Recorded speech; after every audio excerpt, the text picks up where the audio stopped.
அஸ்ஸலாமு அலைக்கும், welcome to சாசாஸ் kitchen.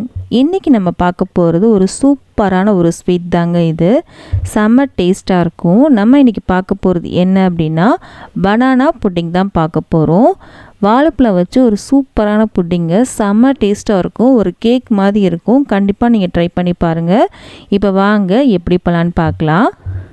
First நம்ம கேரமல் பண்ண போகிறோம். அதுக்காக ஒரு பேன் வச்சுருக்கேன் அடுப்பில்.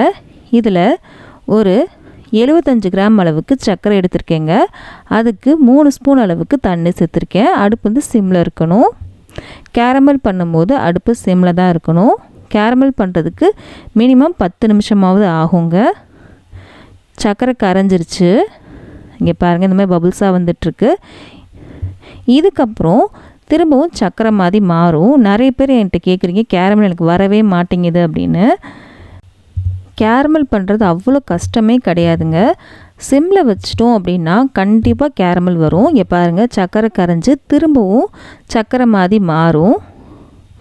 இதுக்கு பேர் என்ன சொல்லுவாங்க அப்படின்னா பூரா அப்படின்றது நார்த்லலாம் சொல்லுவாங்க. ஸ்வீட்க்கெலாம் இந்த சர்க்கரை யூஸ் பண்ணுவாங்க. இங்கே பாருங்கள், இதுக்கு பேர் தான் பூரா அப்படின்னு சொல்லுவாங்க. இதெல்லாம் ஸ்வீட்க்கெலாம் கண்டிப்பாக சேர்ப்பாங்க. இதுக்கப்புறம் தான் நம்ம கேரமல் ஆகும். இன்னும் அடுப்பு சிம்மில் தாங்க இருக்குது. இதுக்கப்புறம் நிறைய பேர் எடுக்கிறீங்க, திரும்பவும் சக்கரை மாதிரியே மாறுது, இதுக்கப்புறம் கேரமலே வராதா அப்படின்னு கேட்குறீங்க. இதுக்கப்புறம் தான் கேரமலாக மாறும். இங்கே பாருங்கள், கொஞ்சம் கொஞ்சமாக கரைஞ்சிட்டே வருது பாருங்கள். பார்த்திங்களா, கரைஞ்சிட்டே வந்துகிட்டே இருக்குது, கலரும் வந்துகிட்டே இருக்குது பாருங்கள். இன்னும் அடுப்பு சிம்மில் தாங்க இருக்குது. கொஞ்சம் கொஞ்சமாக கரையும். கேரமல் பண்ணுறது அவ்வளோ கஷ்டம் இல்லை, ரொம்ப ஈஸி தான். ஆனால் பொறுமையாக பண்ணணும். ரொம்ப கலர் வந்துருச்சு அப்படின்னா கசக்க ஆரம்பிச்சிரும். அந்த கரெக்டான கலர் வந்தோடனே எடுத்துட்டிங்க அப்படின்னா உங்களுக்கு கரெக்டாக வந்துடுங்க. இங்கே பாருங்கள், கேரமல் ரெடி ஆகிட்டே இருக்குது. நமக்கு எல்லாம் கரைஞ்ச உடனே நம்ம எடுத்துடலாம் அடுப்புலேருந்து. நல்ல கலர் வந்துருச்சு பாருங்கள், போதும். நமக்கு கேரமல் ரெடி ஆயிடுச்சு. இப்போ எந்த பாத்திரத்தில் செட் பண்ண போகிறோமோ அந்த பாத்திரத்தில் நம்ம வந்து இதை ஊற்றிடலாம். சூட்லேயே சேர்த்துடணும், ஆற விட்டுறக்கூடாது. நான் ஒரு கேக் பேன் எடுத்திருக்கேன். நீங்கள் வந்து டிஃபன் பாக்ஸ் கூட எடுத்துக்கலாங்க. இது செட் ஆகட்டும், தனியாக வச்சிடலாம். இதுக்கப்புறம் ஒரு மிக்ஸி ஜார் எடுத்திருக்கேன். இதில் நம்ம 2 முட்டையை உடச்சி ஊற்றிக்கலாம். நீங்கள் ஃப்ரிட்ஜில் வச்சுருந்தீங்கன்னா முட்டையை 1 மணி நேரத்துக்கு முன்னாடி வெளியில் வச்சுருங்க. அதுக்கப்புறம் எடுத்து இந்த மாதிரி செய்யுங்க. ரூம் டெம்பரேச்சர் தான் முட்டையை சேர்க்கணும். ஒரு முட்டை சேர்த்துருக்கேன். இதுக்கப்புறம் இன்னொரு முட்டை சேர்த்துக்கலாம். அடுத்து வாழைப்பழம் சேர்க்கணும். வாழைப்பழம் வந்து சின்ன பழம் அப்படின்றதுனால நான் 4 எடுத்திருக்கேன். இந்த சைஸில் 4 எடுத்திருக்கேங்க. நீங்கள் நல்ல பெரிய வாழைப்பழம் அப்படின்னா நீங்கள் 2 எடுத்துக்கோங்க. இதை நம்ம சேர்த்துடலாம்.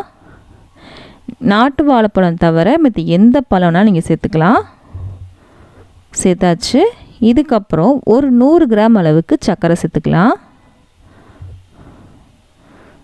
இதுக்கப்புறம் 1 கப் அளவுக்கு பால் எடுத்திருக்கேன். இந்த பால் பார்த்திங்கன்னா மொதவே காய்ச்சி ஆற வச்ச பால் தான் நான் எடுத்திருக்கேன்.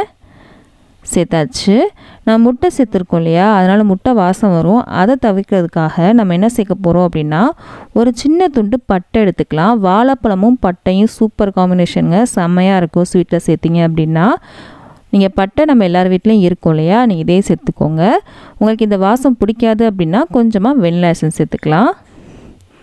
இது எல்லாத்தையும் சேர்த்து நல்லா அரைச்சிட்டு வந்துடலாங்க. இங்கே பாருங்கள், அரைச்சிட்டு வந்துட்டேன். இதை நம்ம கண்டிப்பாக வடிகட்டணுங்க. அதுக்காக ஒரு வடிகட்டில் சேர்த்து வடிகட்டிடலாம். வடிகட்டாமல் சேர்க்காதீங்க, கண்டிப்பாக வடிகட்டணும். வடிகட்டியாச்சு பாருங்கள். இப்போது இது திக்காக இருக்கு இல்லையா, அது நமக்கு தேவையில்லைங்க. இது நமக்கு வேண்டாம். இதுக்கப்புறம் இங்கே பாருங்கள், நமக்கு செஞ்ச கேரமல் வந்து செட் ஆயிடுச்சு. கையில் தொட்டிங்கன்னா அது ஒட்டாது. இது நல்லா ஆறிடுச்சு. இங்கே பாருங்கள், கையில் தொட்டால் அது ஒட்டவே இல்லை. இப்போது நம்ம செஞ்சு வச்சுருந்தோம்ல, அது இதில் சேர்த்துடலாம். சேர்த்தாச்சு. இப்போது இதை நம்ம கவர் பண்ணணும். கவர் பண்ணுறதுக்கு நீங்கள் அலுமினியம் ஃபாயில் வச்சு நீங்கள் கவர் பண்ணலாம், தட்டு வச்சு கவர் பண்ணலாம். நான் இன்றைக்கி தட்டை வச்சு தான் கவர் பண்ண போகிறேன். நீங்கள் டிஃபன் பாக்ஸ் எடுத்திங்கன்னா அதோட மூடி கூட நீங்கள் யூஸ் பண்ணலாம். ஆனால் உங்களுக்கு வெந்துருச்சா அப்படின்றத நீங்கள் பார்க்கும்போது சூடாக இருக்கும், அதை திறக்க முடியாதுல்ல, அதுக்கேற்றாப்புல நீங்கள் மூடி எடுத்துக்கோங்க. நான் அன்றைக்கி ஒரு தட்டு தான் எடுத்திருக்கேன். இந்த தட்டை வந்து இப்படி போடாமல் இப்படி கவுத்தி போட்டுக்கிறேன். இது முக்கால்வாசி இருக்கு இல்லையா, அதனால தான். இதை மாதிரி நம்ம வேக வச்சுக்கலாம். நம்ம வெந்துருச்சா பார்க்குறதும் கொஞ்சம் ஈஸியாக இருக்கும், அதுக்காக தான் இந்த மாதிரி எடுத்திருக்கேன். இப்போது இட்லி பாத்திரத்துலையும் வேக வைக்கலாம். நான் அன்றைக்கி இந்த மாதிரி ஒரு பாத்திரம் தான் எடுத்திருக்கேங்க. இந்த பாத்திரத்தில் கொஞ்சம் தண்ணி வச்சுருக்கேன். இதில் ஒரு சின்ன கிண்ணம் இருக்கு இல்லையா, அதை வந்து கவுத்தி போட்டுக்கலாம். கவுத்தி போட்டுடலாம். பேஸ் வந்து ஃப்ளாட்டாக இருக்கணும். இப்போது அந்த தண்ணி வந்து கொஞ்சம் சூடானதுக்கப்புறம் நம்ம செஞ்ச டின்னை உள்ளே வச்சிடலாம். இது வெயிட் வைக்காதனால கொஞ்சம் ஆடிட்டே இருக்குது. நம்ம பாத்திரம் வச்சிட்டோம் அப்படின்னா அது ஆடாது. இது தண்ணி வந்து கொஞ்சம் சூடாகட்டும், நம்ம வெயிட் பண்ணலாம். நீங்கள் இட்லி பாத்திரம் வேகப்போம் இல்லையா, அதில் கூட நீங்கள் வேக வச்சுக்கலாங்க. இதுக்கு மேலே நான் புட்டிங்களா அதில் தான் வேக வச்சு காமிச்சிருக்கேன். இங்கே பாருங்கள், தண்ணி வந்து லைட்டாக சூடாயிருச்சு. இப்போது நம்ம செஞ்ச கேக் டின்னை உள்ளே வச்சிடலாம். தண்ணி வந்து நல்லா கொதிக்கலை, சூடாக இருக்குது, அவ்வளோதான்.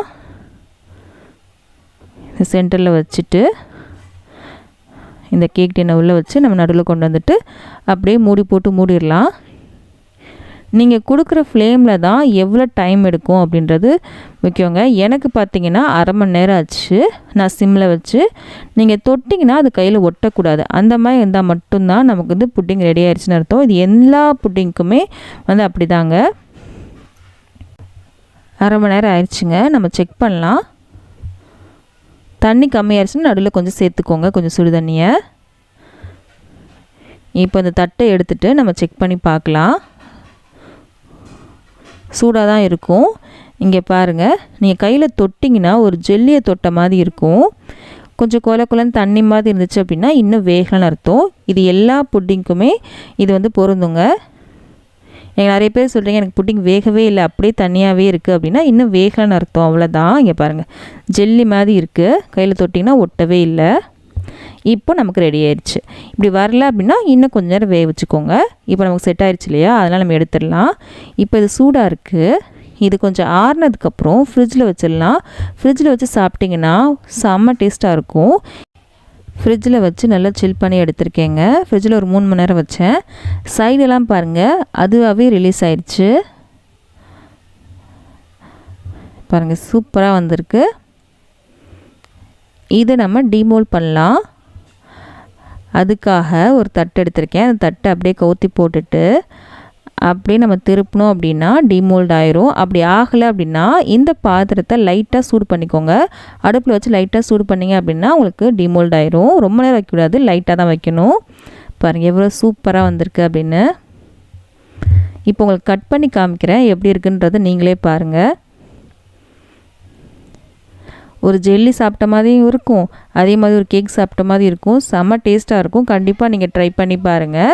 இந்த வீடியோ பிடிச்சிருக்கும் நம்புகிறேன். பிடிச்சிருந்துச்சு அப்படின்னா மறக்காமல் நம்ம சேனலை சப்ஸ்கிரைப் பண்ணிடுங்க. பக்கத்தில் இருக்க பெல் பட்டனே கிளிக் பண்ணிடுங்க. அப்போ தான் இனிமேல் போட போகிற எல்லா வீடியோஸும் இந்த மாதிரி ரெசிபீஸ்லாம் உங்கள் ஃப்ரெண்ட்ஸ்க்கும் ஃபேமிலிஸ்க்கும் பிடிக்கும் அப்படின்னா அவங்களுக்கு இந்த வீடியோ ஷேர் பண்ண மறக்காதீங்க. நம்ம அடுத்த வீடியோவில் சந்திக்கலாம்.